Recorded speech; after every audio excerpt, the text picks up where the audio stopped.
नमस्कार दोस्तों, कैसे हैं आप। स्वागत है आपका प्राइम इन्फोडेक्स पर।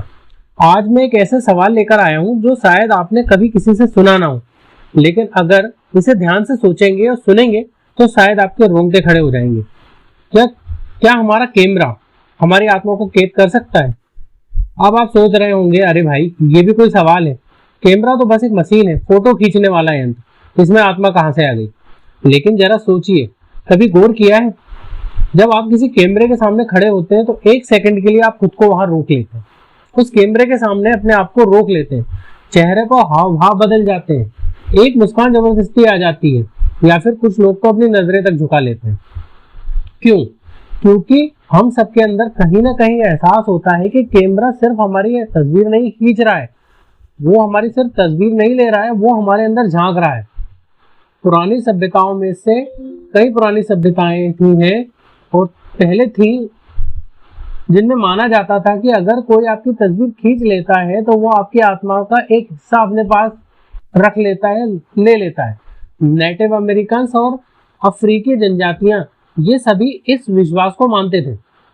और तो और पुराने भारत में भी कुछ बुजुर्ग आज भी ये कहते हैं कि बच्चों को ज्यादा फोटो नहीं खींचना चाहिए, बच्चों की ज्यादा फोटो नहीं खींचना चाहिए, उन्हें नजर लग जाएगी। अब सवाल ये है कि ये सिर्फ एक अंधविश्वास है या कहीं इसमें कोई गहरी सच्चाई छिपी हुई है। आज के कैमरे सिर्फ इमेज नहीं लेते, वो आपका चेहरा स्कैन करते हैं, आपकी मैक्रो एक्सप्रेशंस को पढ़ते हैं, आपकी आंखों की हर हरकत को रिकॉर्ड करते हैं। आपके फोन में जो फेस अनलॉक है ना, वो सिर्फ चेहरा नहीं पहचानता, वो आपके चेहरे के हर नए नक्श को एक नंबर में बदल देता है, एक डिजिटल पहचान जो अब आपके फोन के सर्वर में है। आप सोचिए, अगर आत्मा को हम सिर्फ एक जीवन शक्ति ना माने, बल्कि हमारी पहचान, हमारी भावनाएं, सोच का मिला जुला रूप माने, तो क्या ये कैमरा उस पहचान को चुपचाप कैद नहीं कर रहा है?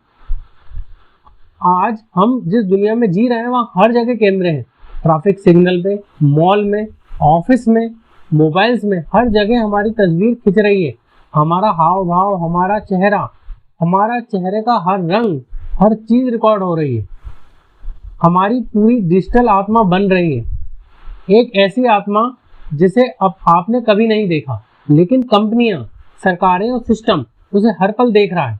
कभी कभी तो ऐसा लगता है कि हमारी असली आत्मा कहीं भटक रही है और नकली आत्मा यानी डिजिटल आत्मा इंटरनेट पर घूम रही है, जिसे कोई भी कभी भी कहीं भी देख सकता है।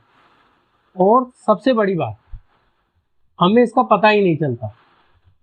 तो दोस्तों, अब जब अगली बार आप कैमरे के सामने खड़े हो तो सोचिएगा, आप सिर्फ एक तस्वीर नहीं दे रहे हैं, शायद अपने अंदर का एक टुकड़ा, अपनी आत्मा का एक अंश उस मशीन को सौंप रहे हैं।